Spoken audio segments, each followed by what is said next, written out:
ஓம் ஸ்ரீ குருபியோ நமஹ. இப்போ தொடர்ந்தாப்பில் அடுத்தடுத்து நம்ம எந்த காரியம் எடுத்தாலும் தடை வந்துகிட்டே இருக்குது.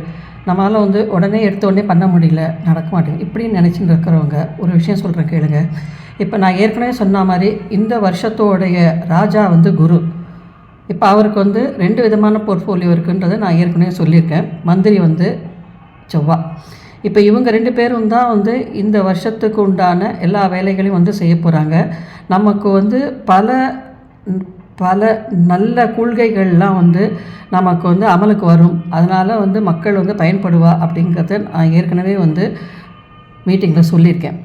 அதே மாதிரி இப்போ நடப்பு காலங்களும் நடந்துட்டுருக்கு. இப்போ உங்களுக்கு ஒரு காரியம் நடக்கணும்னு வச்சுக்கோங்களேன், இந்த வருஷத்துக்கு உண்டான ராஜா குரு இருக்கார்ல, அவரை நோக்கி நீங்கள் போயிட்டு அவர்கிட்ட உங்களோட கோரிக்கையை சொல்லி ஒரு அர்ச்சனையும் பண்ணிட்டு வரும்போது, அதோடு சேர்ந்து அந்த மந்திரியான செவ்வாய்க்கும் உங்களால் ஒரு தீபமோ ஒரு அர்ச்சனையோ பண்ணிட்டு வரும்போது உங்கள் காரியங்கள் சிறப்பாக நடைபெறும் அப்படிங்கிறது உண்மை. இதனால் நமக்கு பல பயன்கள் கிடைக்கும். மேலும் பல தகவல்களை நான் சொல்கிறேன் உங்களுக்கு இதில்.